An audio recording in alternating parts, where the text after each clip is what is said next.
Quero falar sobre o profeta Jeremias. Falar sobre Jeremias é falar de que servir a Cristo não é simples, não. A gente corre de tribulação, e normal, que somos humanos. Mas o profeta Jeremias foi chamado para ser um profeta de dores.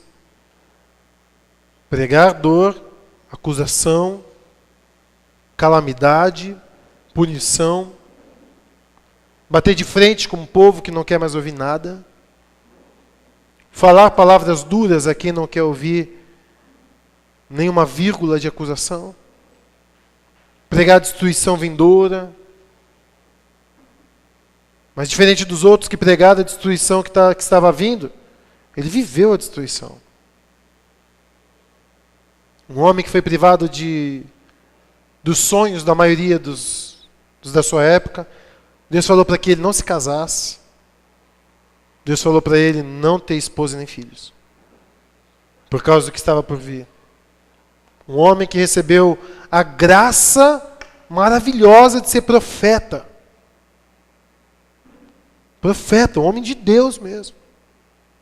Mas sofreu, desculpem a expressão, para burro. Sofreu muito. Nasceu em 655 a.C., da tribo de Benjamim. Morreu em 586, no Egito. Segundo a tradição de um livro que fala da história dos profetas, um livro secular, mas escrito na mesma época, diz que ele foi morto apedrejado pelo seu próprio povo, o que não foi diferente de outros profetas. A função dele foi essa atividade profética que se iniciou em 626. Ele era jovem, ainda jovem, e a razão pela qual talvez ele tinha demonstrado temor ao aceitar o ministério que Deus tinha dado para ele. Ele fala para Deus que ele não passa de uma criança. Como que ele vai fazer o ministério? Deus dá uma chamada nele, né? Fala, olha, eu sei quem você é, e é você mesmo. Não diga eu sou uma criança, não, porque a capacidade está em mim. Eu vou te fortalecer. E ele aceita então o ministério de Deus, e ele faz isso, e o que a Bíblia nos mostra, até 586. O ministério dele se dividiu em 4 períodos, 3 reinados e, por fim, o exílio. O primeiro período foi o reinado de Josias, 627, 609, e então ele começa a pregar que a desgraça está chegando. O segundo período foi então com o rei que veio depois, reinado de Joaquim, 609 a 598, e ele então prega a desgraça está à porta. O rei da Babilônia já estava vindo e estava na cidade vizinha. Terceiro período foi no reinado de Zedequias, de 597 a 586, e a mensagem dele é: a desgraça chegou, se rendam. E o último período foi depois da queda de Jerusalém, a partir de 586, onde não se tem mais relato dele. E uma das últimas palavras dele para o povo foi: não fujam. Olha a mensagem. Desgraça está chegando. A desgraça está à porta. A desgraça chegou. Aceita a desgraça. Não é um discurso que as pessoas gostam de ouvir, não. Porque a razão da desgraça estar chegando é o pecado do povo. E ele acusava o povo. E a palavra de Deus tem esse caráter também. A palavra de Deus também mostra os nossos erros. Mas o que eu quero falar hoje com os irmãos é sobre um Deus cansado. Já parou pensar nisso? Um Deus cansado. Um Deus que chegou no limite dele. E Jeremias tem que dar essa palavra para o povo. E essa é a palavra que eu queria compartilhar com os irmãos que Deus me deu. E eu pedi para Deus que eu não colocasse um pingo de peso nessa mensagem, além do peso que ela já tem. Mas que Deus me desse a graça de trazer esperança para cada um de nós essa noite. Em nome de Jesus, para a sua vida, meu irmão. Mas Deus se cansa. Abra sua Bíblia comigo lá em Jeremias, capítulo 15.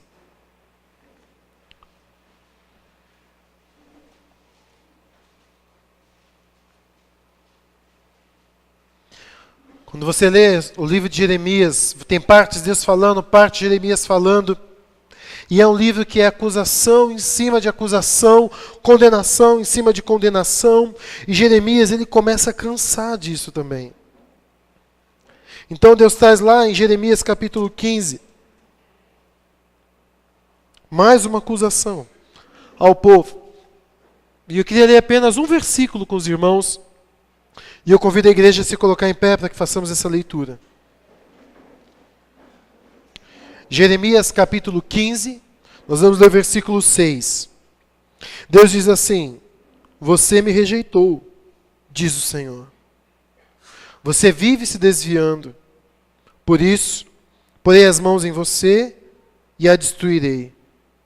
Cansei-me de mostrar compaixão. Vamos orar ao Senhor. Derrama graça, Senhor, neste lugar, Pai. Porque nós sabemos que as nossas culpas foram lançadas em Cristo Jesus. Traz confrontação nessa noite, quebrantamento. Limita em mim, ó Deus, tudo que é carne.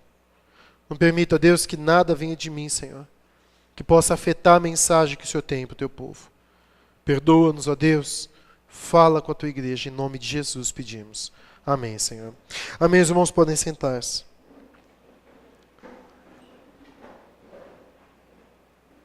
Espero não me deter muito no texto hoje, nem ser longo. Quero tentar realmente ser breve nessa noite. Eu sei que alguns dos que aqui estão já sabem que isso talvez seja quase impossível pela história, de todas as vezes que eu disse isso. Mas quem sabe hoje não acontece. Esse texto se divide em 3 partes. Primeira parte é a acusação de Deus. E eu sinto de você não estar com uma caneta à mão e um pedaço de papel para anotar essa mensagem. Sinto mesmo. Queria que você estivesse anotando. Esse texto é dividido em 3 partes. Primeiro é a acusação de Deus. E Deus acusa o povo. Embora Jeremias acuse o povo de tantas coisas, de tanta idolatria, de tanta falcatrua, de tanta coisa, parece que a acusação maior de Deus e a mais intensa do Senhor é essa. Deus virá para o povo e falar: você me rejeitou. Você. Você que me abandonou. Como é que a gente rejeita Deus? Você já parou para pensar nisso? Eu não sei se você já pediu perdão alguma vez para Deus, chegou e falou assim: Senhor, eu quero te pedir perdão.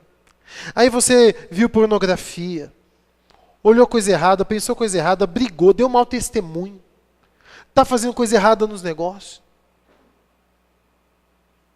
Mas aí o Espírito Santo fala com você, chega e toca na sua vida, e você chega diante de Deus e Deus te mostra a raiz de tudo isso.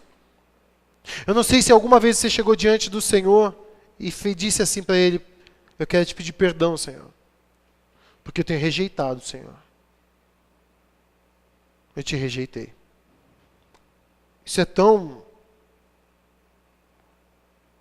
grotesco, que Ele é Deus. E a criatura rejeita. Rejeitou no Éden, ao longo da história. E mesmo após a descida do Espírito Santo, nós que deveríamos viver cheios dele, trocamos a glória, a presença, a intimidade de Deus por tanta coisa fútil. E damos a Deus um lugar que o desonra.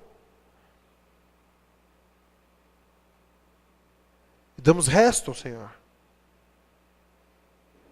Nos aliamos ao inimigo. E deixamos que ele abra a sua cartilha de desculpas e encha as nossas mentes. E diga para nós e bata nas nossas costas e nos console dizendo: Deus vai te entender. Deus, tranquilo. Você tem que trabalhar. Sossegado. Você está fazendo faculdade, cara. Deus sabe que é correria. Deus sabe que você está de TPM, que nesses dias você fica meio nervosa. Deus sabe da crise que você está passando lá no seu serviço. Deus sabe, e o inimigo vai lendo, colocando nos nossas mente um monte de desculpas, vai selando, nos enganando, e a gente vai tocando Deus, a fonte de água viva, na palavra, na intimidade, na oração.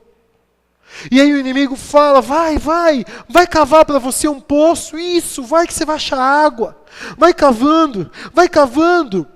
Olha o seu vizinho, ele tem tanta água que comprou um carro novo. Olha o outro, faculdade, olha o outro lá, cava, cara, vai. Você vai chegar lá, você vai ter sucesso, vai, cava. Não dá para você ter tempo para Deus. Deus não se importa. O importante é ali, ó, sabe? Carinho por Deus.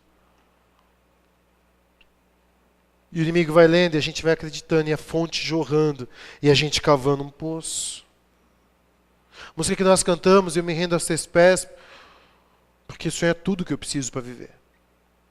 Quando a gente canta e fala e acredita nisso, é só dele que eu preciso.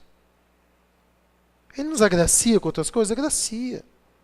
Para um ele dá um carro, para outro ele dá casa, para outro ele dá escola particular, para outro ele dá roupa nova, para outro ele dá uma viagem, para outros ele não dá nada disso. Cada um tem dado de Deus a porção que Deus achar devida. O importante é a gente ter no coração que eu não preciso de nada disso para viver. É graça. Vai ficar tudo. E então eu me lanço aos pés do Senhor Jesus, porque Ele é a razão de tudo, e eu priorizo Deus na minha vida. E Deus fala, você me rejeitou. Você não lê mais Bíblia como você lia antes. Você não ora como você orava antes. Você não me sente como você me sentia antes. E essas desculpas que o diabo colocou no teu coração, não acredita não. Foi você que fez suas escolhas. O diabo não faz escolha para ninguém. Para ninguém. Você faz seu horário. Você determina as prioridades da sua vida. Outra acusação de Deus é da instabilidade desse povo, e é claro, é tão óbvio. Porque toda vez que a gente tira Deus do cerne, do centro, que Deus deixa de ser a prioridade,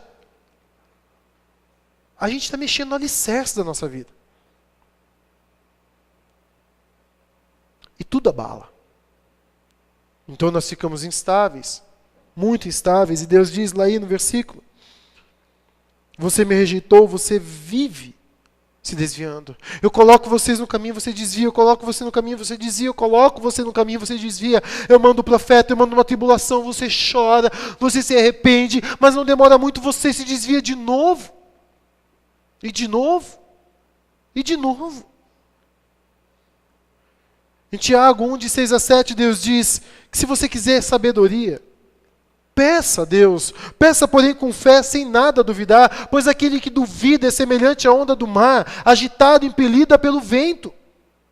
Aí nós falamos, Deus, nós queremos te servir, te buscar, eu vou orar, eu vou te priorizar, é só bater em circunstância, o cansaço vem, eu estou cansado. Deus vai entender. Aí chega uma visita, eu tenho visita, Deus vai entender. Aí o patrão pede algo, meu patrão pediu, Deus vai entender. E o diabo está ali batendo nas costas e falando, é claro, vai em paz, vai em paz. Aí você chega lá e fala, não, hoje, puxa, eu não orei, não busquei a Deus, eu tenho que buscar o Senhor, intimidade. E ele fala, Deus vai entender, descansa, cara. Vai descansar. Por quê? Porque se a gente não prioriza a Deus acima de todas as coisas, por amor, como a gente vai ficar firme? Impossível. Não pense tal pessoa que receberá coisa alguma do Senhor porque tem a mente dividida e é instável em tudo que faz. Mas como assim instável em tudo que eu faço? Quer ver um exemplo de instabilidade? Um exemplo de vida instável é quando eu venho à igreja para Deus e estudo para mim. Quando eu venho à igreja para Deus, mas o meu trabalho é para mim. Quando eu venho à igreja para Deus, mas o meu relacionamento é para mim. Então, olha, eu chego aqui e canto, eu me rendo aos teus pés, tu és tudo e tudo está nas tuas mãos, e eu vou cantar, eu vou dançar, eu vou fazer tudo, e a gente enche a boca aqui, a gente proclama, e lá fora a gente esquece. E aí no nosso serviço damos um jeitinho brasileiro, nos nossos horários Deus não é prioridade. Essa excelência está me rejeitando, você é instável, porque domingo você fala uma coisa, sábado você fala uma coisa, e nos outros dias você não faz nada. E aí eu venho, dou um chacoalhão de amor em você, e você por um pouco de tempo fica. Mas é só eu começar a te abençoar um pouquinho mais, e você, se desvia, me rejeita de novo.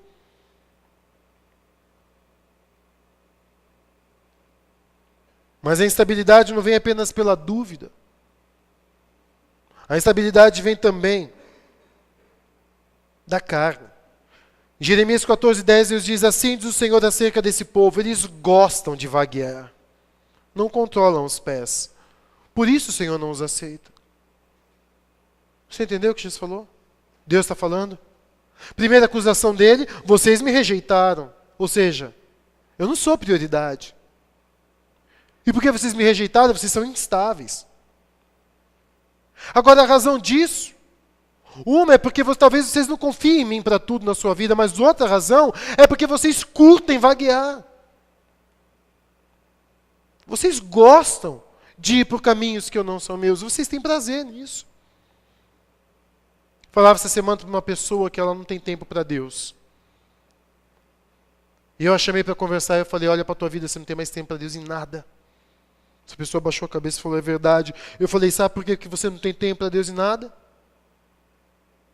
Porque você gosta da correria. Você gosta dessa loucura que é a sua vida. Você gosta disso. Sabe o que ele falou? É verdade. Deus está falando. Como a gente pode aclamar ao Senhor, como nós fizemos agora à noite, e gostar mais do serviço do que de Deus, mais da cama do que de Deus? Eu sei, pastor, é luta, é mesmo. Que a gente precisa vencer. Deus está falando: os pés de vocês gostam de se desviar, vocês não controlam os pés. E sabe o que Paulo fala? Paulo fala o seguinte: se meu olho fizer pecar, eu corto e lanço fora. Se minha mão direita me fizer pecar, eu corto e lanço fora. Paulo falava que esmorrava o corpo. Está na hora da gente viver uma mensagem que você quiser assistir, você assiste, você coloca na internet, Faça a Guerra, do John Piper. Vou postar essa semana no Face e na nossa igreja. John Piper, Faça a Guerra. Ele fala: está na hora de nós fazermos guerras contra nós. Lutar contra nós mesmos. A obesidade é pecado. Quantos crentes estão lutando contra isso? A preguiça é pecado. Quantos crentes estão lutando contra isso? Quantas vezes nós estamos nos avaliando e falando: não, eu quero viver perto de Deus, eu não quero ser instável diante do Senhor. Eu tomei uma decisão, eu vou seguir Cristo, custe o que custar. Eu vou pagar o preço de seguir o Senhor. Deus está acusando o povo disso. A mente de vocês é dividida. O coração é dividido.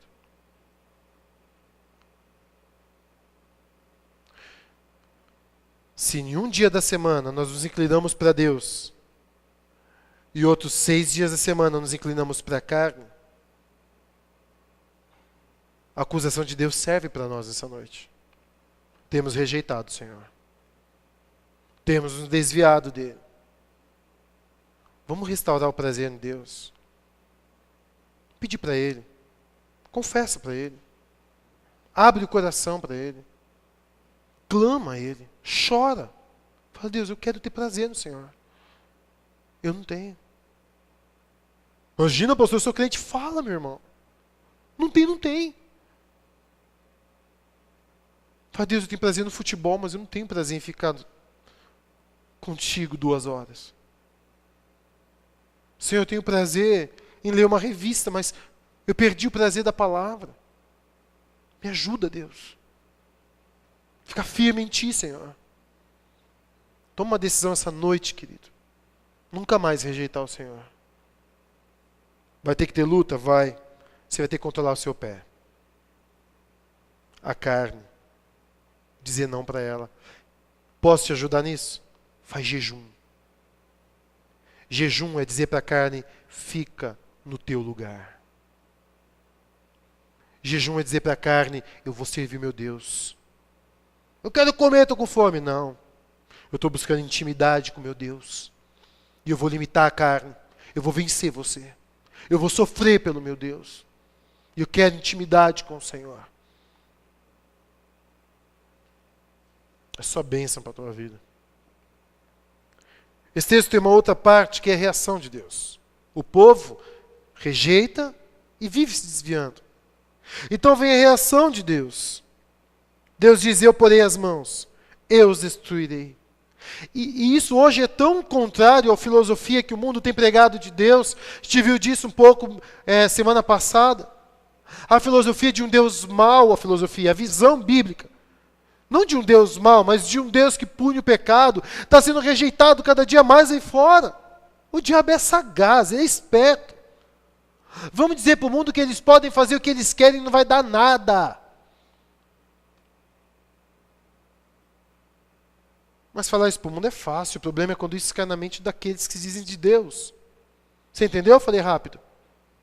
Falar isso para o mundo é uma coisa. Mas quando nós chegamos a essa conclusão que não vai dar nada, a gente só está acumulando desgraça para a nossa vida. Desgraça. Olha o que Deus está dizendo, eu vou pôr as mãos. Eu vou destruir. Uma pessoa essa semana chegou para mim, confrontei ela sobre o pecado dela, ela falou, é o diabo, pastor. Eu falei, meu irmão, para. Ele dá tapinha nas costas, ele coloca e inspira em nós ideias iníquas. Não fica achando que é só fazer aberração, não. Ideia iníqua é, dorme mais um pouquinho, ora depois, deixa de orar. Pense em você um pouco. É ideia carnal. Mas ele está falando uma coisa comigo, não é com ele. Sou eu que retribuo o pecado. A vingança pertence a mim.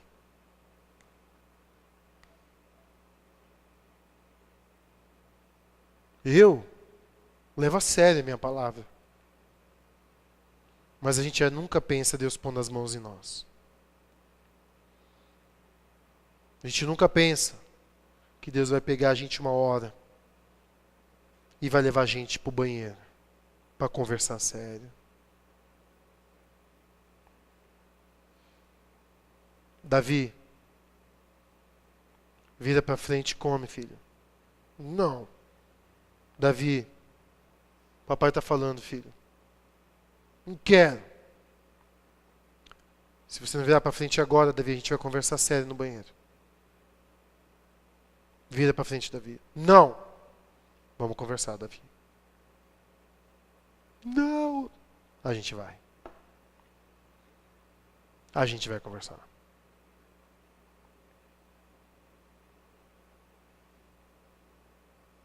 Já parou pensar Deus fazendo isso com você? Significa abalar muita coisa na nossa vida.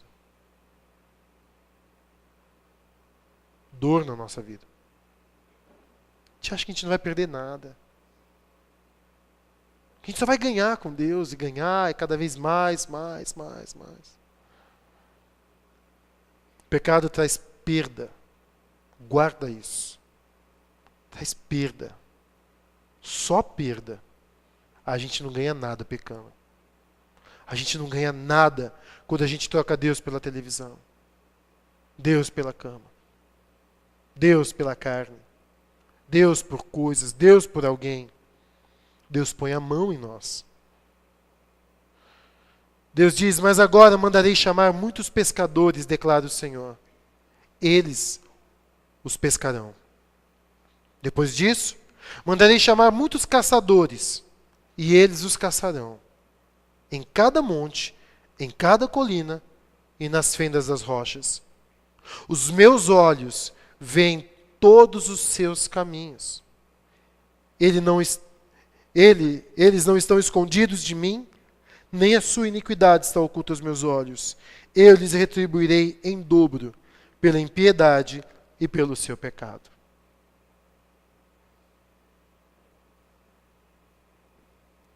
Isso está em Jeremias 16, 16 a 18, para quem está anotando. Jeremias 17, 4, primeira parte de Deus diz: você mesmo perdeu posse da herança que eu lhe tinha dado. Você entendeu isso? Você mesmo perdeu posse do que eu dei para você. Ai, Deus tirou, você perdeu. Você abriu mão.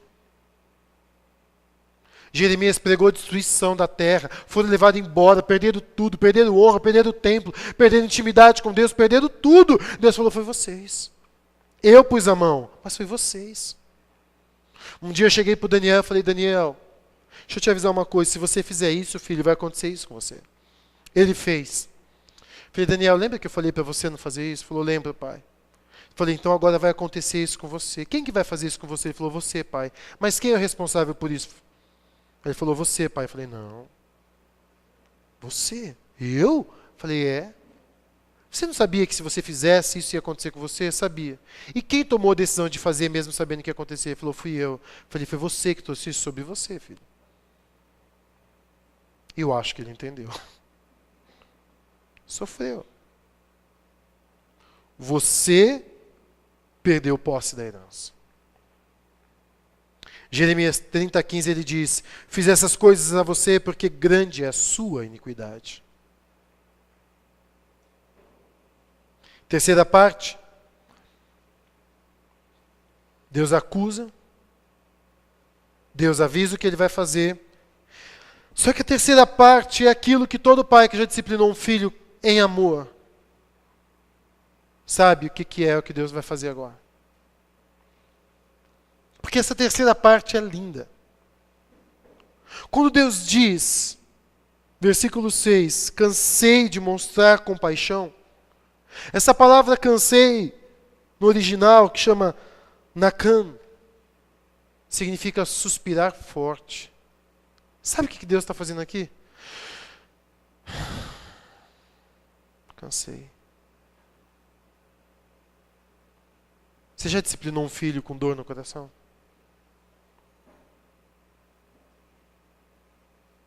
Se fosse por você, você não faria, mas você tem que ensinar para ele.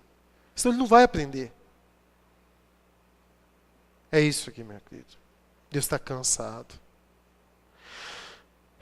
Nakan significa suspirar forte. Eu tenho compaixão, eu tenho tido compaixão de você ao longo desses 490 anos. Mandei meus profetas, eu dei avisos. Eu levantei o pastor Sérgio, eu levantei a palavra, eu te dei, eu vim, eu preguei, eu te avisei, eu te chamei. Eu falei para você que eu sou mais importante na sua vida. Eu falei para você que se você não me priorizasse, você não ia conseguir ser santo, você não ia conseguir ter uma mente pura, você nunca conseguiu me obedecer, eu avisei, mas você não me deu ouvidos. A cada sábado você ia e falava uma coisa e vivia outra, falava uma coisa e vivia outra, eu estou cansado. O diabo tem pedido a sua vida para te peneirar, eu tenho intercedido por você, mas eu cansei.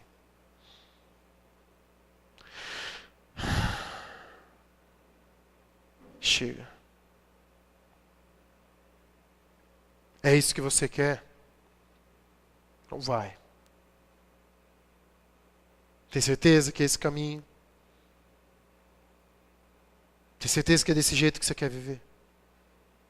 Cansei. Onde, Senhor? Onde o Senhor mostrou compaixão? Numa palavra que chama misericórdia. Misericórdia é não deixar a gente ter aquilo que a gente merece. A gente não tem noção. A gente não tem noção do mal que era para vir sobre nós e não vem, porque Deus tem misericórdia. Posso falar uma verdade, querido? O carro que você tem não é porque você merece. A casa, a roupa que você veste, a comida que você come, até escolhe qual vai comer, não é porque você é bom. Que Deus tem misericórdia. Mas se nos afastamos dele, Deus suspira forte. Cansei. Chega. Já imaginou Deus fazendo isso com a sua vida? Deus é bom demais, gente. O que Deus espera de nós, então? Em primeiro lugar, que você busque Ele.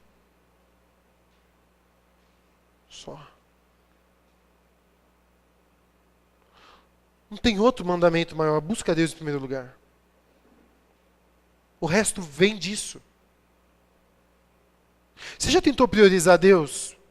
E falar, vou buscar Deus durante um mês desse jeito, com mais intensidade. Você já sentiu a luta que é? As barreiras que vêm. Que o inimigo, a carne, Deus, sabe. Todo mundo sabe. Que quando você colocar Deus em primeiro lugar, o resto vem. A santidade flui. O Espírito Santo transborda, enche. As lutas vêm, mas a paz está ali. Tudo de você falar, eu vou buscar Deus em primeiro lugar. A estabilidade surge. Você começa a criar em você uma força de dizer não para o diabo. Você fala, de onde veio isso agora? De onde veio esse domínio próprio? Não era assim. Veio porque você tomou a decisão de buscar Deus. Então o que Deus quer de você, meu querido? Prioriza Deus. Outra coisa, meu querido, sofra por Deus. Não, carne, não. Eu vou ser estável. Deus diz no Antigo Testamento, o amor de vocês é como a neblina da manhã. Passa assim, ó.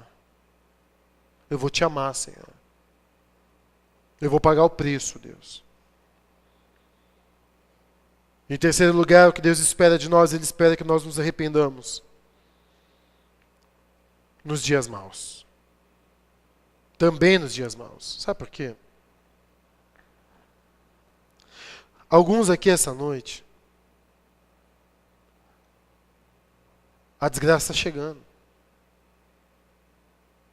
Para alguns aqui essa noite, a desgraça está à porta. Outros aqui essa noite estão vivendo ela. E o que Deus espera de todos nós? Arrependimento. Eu queria convidar você a abrir sua Bíblia lá em Oséias capítulo 6. Um pouco mais para frente sua Bíblia, depois de Daniel.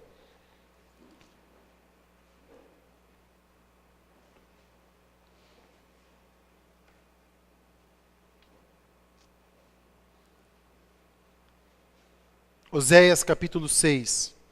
Nós vamos ler do versículo 1 até o versículo 3. Convido a igreja a se colocar em pé para que façamos essa leitura.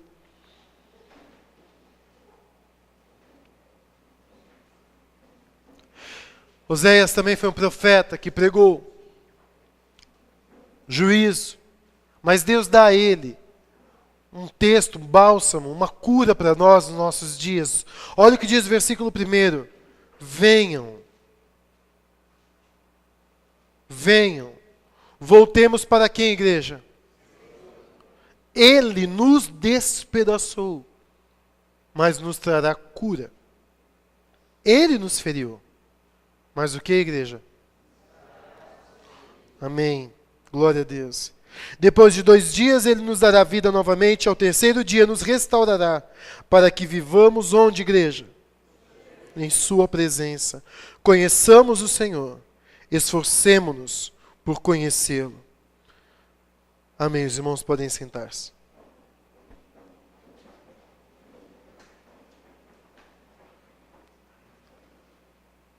Deus quer que nós o busquemos. Deus quer que nós sejamos estáveis na nossa vida, crente todo dia cheio, todo dia santo, todo dia adorador. Amém, igreja? Gostoso isso, né? Imagina, você viver em santidade todo dia. Adorar a Deus todo dia, o tempo todo, cheio o tempo todo. Deus quer isso. Então Ele fala, me busque em primeiro lugar. Depois Ele diz, vive essa estabilidade. Então Deus fala, se arrependa. E aí Ele fala em Oséias para a gente como? Ele fala em primeiro lugar, venham. Ah, meu irmão. Venham. É a chamada de Oséias. Venham, voltemos ao Senhor. Sabe o que a gente aprende aqui? Quando você precisa, meu querido, voltar a Deus, você precisa de alguém que também está buscando Deus. Amém? Venham. O que Oséias está dizendo? Eu estou voltando para Deus. Vamos junto? Se ali alguém, sozinho, sem abrir o teu coração, sem abrir o teu pecado, sem derramar suas lágrimas, sem teu irmão chorando com você, colocando a mão e falando, Deus, perdoa, Pai, ajuda, Senhor, a gente quer voltar para Ti, Deus, nós vamos voltar para o Senhor, Deus, nos ajuda, eu quero interceder por esse irmão, e depois ele ora por você, venham, vamos voltar para Deus.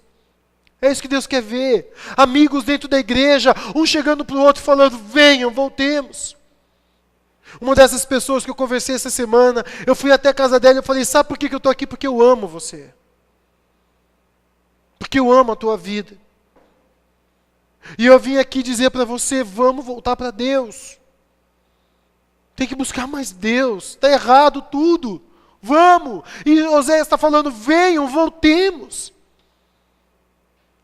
Agora, enquanto tiver, meu querido, você e sua esposa pecando junto, você e seu colega pecando junto, você e sua namorada pecando junto, ninguém volta para Deus. Você precisa se aliar àquilo que você deseja buscar. Não adianta chegar e falar para Deus, Deus, eu quero voltar para o Senhor, mas as companhias minhas são só aquelas que me afastam de Deus. E eu vou dizer uma coisa para você. Depois você dá uma lida em Jeremias capítulo 17 e vai ver o que é servir a Deus, o ministério solitário de Jeremias. Às vezes nós queremos amizades, dar risada e servir a Deus, às vezes é ficar sozinho ali no seu posto, obedecendo ao Senhor, mas na integridade, na verdade, vivendo para Deus. Venham. Em segundo lugar, meu querido, é foco. Se arrepender é foco. Para onde que eu tenho que parar de olhar? Onde que eu estou focando que está errado? E para quem que eu estou focando? É isso que Oséias está fazendo com o povo, acorda! Vamos voltar para Deus, vocês estão indo para o caminho errado! Essa vida que você está levando não está te levando a nada. Não é esperar o marido cair em adultério, não é esperar o filho cair nas drogas, não é esperar fulano e ciclano cair no roubo, não é esperar o outro viver na mentira, não é esperar o outro viver na fornicação, não é esperar isso. Esse acorda e vamos voltar para o Senhor, é quando eu percebo que meu marido não está mais lendo Bíblia, é quando eu percebo que minha esposa está na correria do dia a dia e falando, eu não aguento mais, e está deixando Deus de lado. É quando eu começo a perceber que no coração do meu filho, do meu marido, da minha esposa, ídolos estão sendo levantados, serviço, faculdade, amigos, prazeres, futebol, televisão, e Deus nada. E então eu chego para essa pessoa e falo, acorda, filho, porque a desgraça está chegando, a desgraça está à porta, a desgraça entrou na tua vida. Tem que se arrepender urgente. Urgente tem que se arrepender. Meu irmão, eu estou fazendo isso na sua vida. Na vida de quem você tem feito isso? Vamos levar um ao outro para mais perto de Deus, amém, igreja? Vamos ser mais espirituais do que amigos? Dar risada é bom, mas buscar Deus é melhor. E comer uma pizza junto é legal demais, mas sair para orar é melhor. Contar uma piada é engraçado, mas contar pecado transforma a vida. Transforma a vida da gente. Como o diabo odeia quando o crente confessa seus pecados. Ele perdeu toda a legalidade que tinha para usar na tua vida. Enquanto você estava ali escondido, pecando, fazendo o que Deus desaprova, mas você estava ali, o diabo está tranquilo, mas quando você chega em pranto e fala, olha, eu tomei uma decisão, não importa se eu vou perder cargo na igreja, não importa se vão saber, não importa, eu quero voltar para Deus, eu quero confessar, ora por mim, eu quero voltar para Deus. A gente está pecando. Eu estou errando. Ora por mim. Meu irmão, é o começo da bênção, da vitória, da transformação, da glória. É o começo de uma volta para o Senhor e de viver numa terra maravilhosa, sem mentira, sem falsidade, sem sujeira debaixo do tapete, sem nada escondido, sem máscara, sem hipocrisia, liberdade. Liberdade para o Espírito Santo, da palavra, de louvor, de adoração. E eu quero fazer nessa noite convite para a igreja. Você que está vivendo em pecado, abre o teu coração, confessa. Ninguém vai te colocar, meu querido, num paredão e te fuzilar. Você vai receber em primeiro lugar a graça de Deus, depois abraço amoroso e restauração para a tua vida. Ah, mas eu vou perder cargo, vou perder isso. Meu irmão, está com medo do quê? Aquilo que a gente perde no pecado, a gente ganha 100 vezes mais na bênção, na unção e na presença de Deus. Venham. Vamos voltar junto para o Senhor. Vamos olhar junto para Ele. Deixa eu te ajudar nessa área da tua vida. Deixa eu te libertar em nome de Jesus. Deixa eu te estender a mão. Deixa eu tirar você desse lamaçal, dessa areia movediça. Estou só te puxando para baixo. Minha mão está aqui, meu irmão. Minha mão está aqui, vamos levantar. Adianta esconder o coração? Não adianta nada. Deus quer então que nós nos aliemos a alguém. Deus quer que nós nos voltemos para Ele. Deus quer que nós confiemos no amor dEle. A Bíblia diz que depois de 2 dias, nos dará vida novamente, e ao terceiro dia nos restaurará. Eu vejo nesse versículo Jesus Cristo. Aquele que ficou 2 dias e ao terceiro ressuscitou. Eu só estou aqui pregando para vocês por causa de Jesus. Por causa do sangue dele. Limpa e purifica de todo pecado.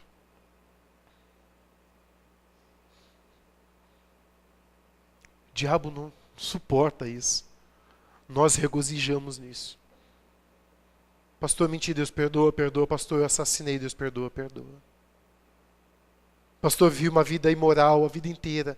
Eu quero parar com isso, Deus me ajuda, Deus ajuda. Pastor, venho dando desfalque na empresa há tanto tempo, Deus me perdoa, perdoa. E te ajuda a restaurar a tua vida. Vamos, vamos. Confia em Deus. Sabe por quê? Porque toda a culpa e a desgraça já foi lançada em Jesus. Olha para a cruz. Ele já sofreu. A gente só sofre tudo isso quando a gente não recorre a Jesus. Agora, recorrer a Jesus, à cruz, ao pão, ao sangue, ao milagre, ao perdão no sangue dele, não é só para purificar. É esse o nosso erro. A gente costuma ir a Jesus só para se purificar do pecado e lavar. Não. Eu vou a Jesus para ser fortalecido no Senhor e no seu forte poder. Para vencer as ciladas do diabo, para dizer não para a carne. Eu vou a Jesus para não cair no dia mal. Eu vou a Jesus para ser aquele servo que Ele quer que eu seja. Eu recorro a Deus previamente, não só para remediar. É por isso que Deus quer que você seja estável, em colocar Deus em primeiro lugar, ler a palavra, orar todo dia, para que você não caia em tentação. E não é porque tentação somente ofende a Deus. É aquilo que eu falo para os meus filhos. Não tem um não que eu diga para vocês que não seja para o bem de vocês. Esse é o nosso Deus. Ele nos ama. Confia em Deus. Confia. Ele pode restaurar a tua vida, meu querido. Amém, igreja? Sabe isso que está sendo difícil na tua vida? Jesus te ajuda. Ele liberta você. E não fica pensando que eu estou falando aqui de vícios. Cigarro, bebida. Eu estou falando de outros vícios também, mentira. Pornografia. Maledicência. Murmuração. Ira. Perda de tempo. Preguiça. Glutonaria. Você acha que glutonaria se resolve só com a educação alimentar? Cruz. Jesus. Expõe. Crê que Jesus pode te libertar. Há poder no sangue de Jesus, amém, igreja? Apela para esse sangue. Confia nele. Se entrega a esse sangue. E Deus quer que nós o conheçamos. Conheçamos o Senhor, esforcemo-nos por conhecê-lo. A palavra conhecer é saber. Não só um saber de informação, saber por contato. Saber as preferências de Deus. Não é olhar para fulano e ciclano e saber que ele tem o cabelo castanho e os olhos verdes e a pele branca e a altura. Não é o saber de ver, é o saber de intimidade. Qual é a comida que ele mais gosta? Ele gosta dessa comida. Qual é a forma de diversão dele? É essa. Como você sabe? Eu me relaciono com essa pessoa. Eu conheço ela, eu tenho intimidade, eu gasto tempo com essa pessoa. É esse saber que Deus quer. É esse conhecer que Deus quer. Mas o que mais eu queria chamar a atenção nesse versículo, essa noite, é a palavra esforcemo-nos. Hadaf. Essa palavra significa, tem dois significados. O primeiro dela, correr atrás com hostilidade, é caçar. É alguém que vai atrás, mas está ágil no correr atrás, né? Está perseguindo, está com toda a sua força, voltada para aquilo. É o leão que quando foca e vai atrás da sua presa, nada mais importa, e ele vai até abocanhar, caçar com hostilidade. É isso que Oséias está falando. Vamos conhecer o Senhor, mas vamos nos esforçar. Estava cansado. Não!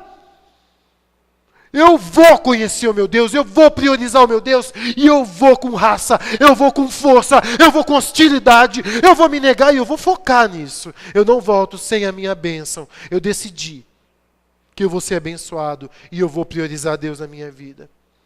Eu vou fazer isso. Hadaf. Eu vou me esforçar em conhecer o meu Deus. Eu vou caçar esse conhecimento.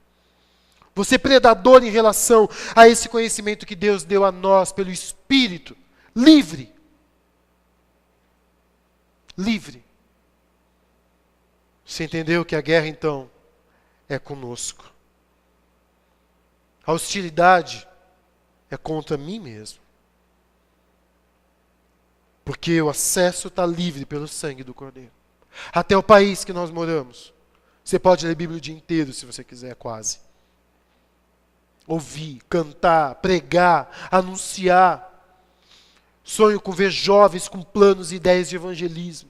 Alcançar outros jovens. E aí a gente alcançar, ir para os lugares, porque a gente tem uma liberdade tão grande, mas a gente é muito fraco. E por que nós estamos fracos em perseguir? O que Deus já mandou a gente perseguir? Priorizar Deus.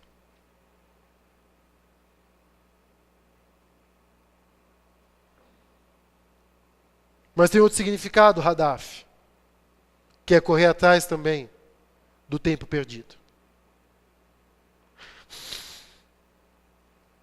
Já perdi muito tempo na minha vida, amém? Cara, eu perdi muito tempo. Eu assisti muita televisão. Já sentiu isso? Já sentiu isso, chegar para Deus e chorar porque você perdeu tempo demais na sua vida? Oséias está falando, se esforcem. Corram atrás do tempo perdido. Você já perdeu tempo demais nessa vida. Correndo atrás do vento. Você já perdeu tempo demais correndo atrás de prazeres. Você já perdeu tempo demais. Agora está na hora de correr atrás de Deus. De viver mais esse Deus, sentir mais esse Deus. De olhar para esses homens da Bíblia e falar, Deus, eu quero isso, Senhor. Eu quero, Pai. Faz de novo. Faz de novo na minha vida, Senhor. Mas isso é uma decisão sua. Eu só posso nessa noite vir com Moisés e Jeremias. E falar, vamos voltar? Vamos voltar a Deus? Vamos focar em Deus? Vamos conhecer o Senhor?